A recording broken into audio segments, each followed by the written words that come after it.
Let's get back to politics now, joined by the Conservatives' Shadow Chief Secretary to the Treasury, Richard Fuller. We had your opposite number in that seat earlier on. And we were talking about what fair taxation looks like. What's the Tories' policy on what fair taxes are?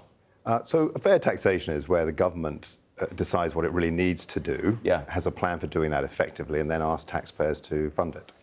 Yeah, and that's what Labour says they are doing. They're saying that fairness is at the heart of what they plan to do in the autumn budget. We await that with bated breath. What would you do right now to try and cover the cost of more expensive stuff like welfare and the NHS and perhaps paying doctors more money and everything else? Well, you've just pointed a couple of things which clearly indicate how this Labour government is not managing the state very well. Who gives someone a 24-30% pay increase and says, don't mind what you do, just have 30% more? You're talking about the doctors? The doctors. You should have asked for more productivity improvements. Who, in their first year, says they're going to cut the winter fuel payments for the elderly, say they're going to get rid of the two-child welfare cap, then say that they're going to put in rather modest steps of welfare, and then fail to do those. They haven't been specific on the two-child benefit cap, and they may well yet do that as they reveal their strategy for children. The policy is being run by the Labour backbenchers now. So on welfare, it is quite clear that when the Conservatives and Kemi Badenoch said, we're here to help, we realise you have to make some difficult choices on welfare. We, the Conservative Party, will support you in making those cuts and more. That the Chancellor made a decision to turn it, well, Prime Minister actually made a decision to turn his back on that, undercut the Chancellor and said, I've got to look after my backbenchers. So the pressure from Labour now is further and further to those on welfare, to protect welfare. And that means that people who go out every day to work hard, to make things for themselves, for their country, to build businesses, they're the ones who are going to have to pay for Labour's weakness. The fact is that child poverty has long been a national embarrassment in this country. For a country as wealthy as ours, we're terrible at dealing with child poverty. Yet the Conservatives would still keep the two-child benefit cap? So this is one of the things. So one of the criticisms of why we're so sharp in our criticism of Rachel Reeves' welfare reforms wasn't just because they didn't provide enough savings, because they weren't thought through.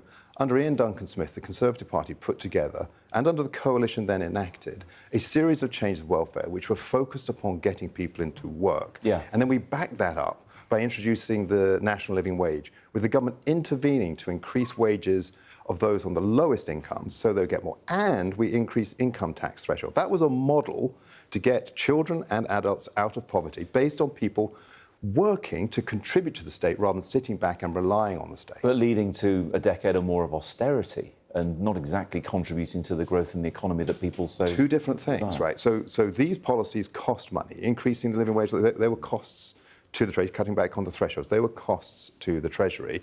It was a time where we said, yes, we have got to get the public sector to work more efficiently. If you look at how the public sector productivity changed between 2010 and 2019, it's the only period of sustained high increases in public sector productivity in this country. Didn't happen under Tony Blair and Gordon Brown, didn't happen under 29-24. We have to get back to that mentality of saying to the state, live within your means and treat every pound of taxpayers' money you take really carefully. That's the job of my opposite number, Chief Secretary of the Treasury. He needs to do a better job on that, I'm afraid. Yeah, we got onto a conversation about what fair taxation looks like. And look, let's couch this in terms of not many people earn over £100,000. It's roughly 3 times the average salary. But that said, it's more than 1 million. And when people do reach that threshold, they're suddenly paying 60% in real terms tax. Is that fair, in your opinion?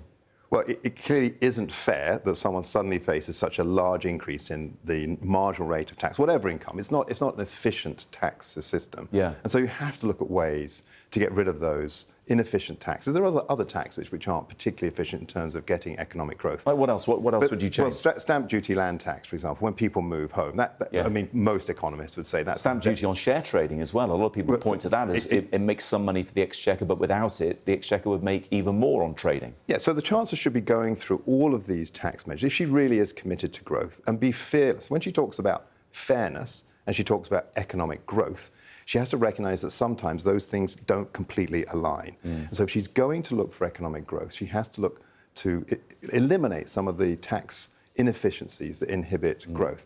But I do appreciate that she's got a series of things to work on. She has A created series of things they inherited, to be fair. No, actually, no, that's not true, because she said she cleaned them up in October. Yes, I'm not saying that everything was great, trust me. There were problems, right? But the Chancellor was very, very clear last October. She went around saying, I've found this 22 billion black hole. Nobody really believed her. Yeah. She then said in October budget, I've fixed it. I fixed the foundations, we're going ahead. I will not come back for taxes again. Once in a generation tax increase. Guess what? Less than 12 months later, we already know she's coming back for another big tax take. That is a consequence of her own making, not something she inherited. Yeah, and the tax, the primary lever that she pulled was increasing national insurance contributions on employers. Yes. And we've seen the jobs market subsequently slow down. What do you make of the Governor of the Bank of England pointing to that possibility that it may encourage the Bank of England to cut interest rates next month, even when inflation is running hot at 3.4%? Yeah, well, look, sometimes cutting interest rates is a sign of strength. It means that the Bank of England's got inflation under control, the economy's growing, and we can continue to cut interest rates to let people have cheaper mortgages. This is a cut, the Bank of England is saying, this is a cut for weakness, the weakness of the government, as you rightly point out. Should they do it then, or not? Well, look, we allow the Bank of England to make those decisions. They run the monetary policy. There are reasons for doing that. But I think the fundamental takeaway for the public is this cut in interest rates is not done from a position of strength, and therefore be cautious when it is made, because you don't know what the consequences are likely to be in the longer term. Let's talk positions of strength. Having policies is a position of strength, isn't it? Are we starting to get more policy ideas from the Conservatives here? Because for the past year or so, we haven't had an awful lot of meat on those bones. Well, first of all, the public well and truly put us in the sin bin at the election, right? They said, we don't care who runs the country, we just don't want the Conservatives. So for 12 months after that, last 12 months, they haven't really wanted to hear from the Conservative Party. But you're right, from the point of view of developing policy, we need, even though the election is a long way away, and we won't firm them up until obviously the election campaign, we put our manifesto together. Yeah. We do want to hear a bit more from Kemi about the principles we have. She's been very clear she's on the side of the makers in society. She wants to have a society that's based on self-reliance, a society where the state is rewired so it's much more effective in delivering services at lower cost for the taxpayer. Doing that work takes time, but yes, I think in the months and weeks ahead, certainly a conference and thereafter, you'll start hearing a bit more policies on a lot of areas. Because you'll be keeping an eye on reform in the opinion polls, who are and Labour and the Liberal Democrats and everything. So reform's strength is people's frustration with politics, and it is palpable that people feel the politicians aren't up to the mark. That's why the Conservative Party, having received such a severe red card in the last election, we've got to do that hard work. And Tory's obviously moving over to reform. We're seeing that all the time. And Labour and Tory's moving to different parties, because we need the Conservative Party. Our job in the Conservative Party is to learn the lessons, hear what people said, and do the hard work that Kemi Badenoch has said, to say, think fundamentally about how we want to present ourselves in the next election so we can regain the trust, not just in the Conservative Party, but that politics can be an effective way for people to achieve outcomes. Richard Fuller, thank you. Thank you.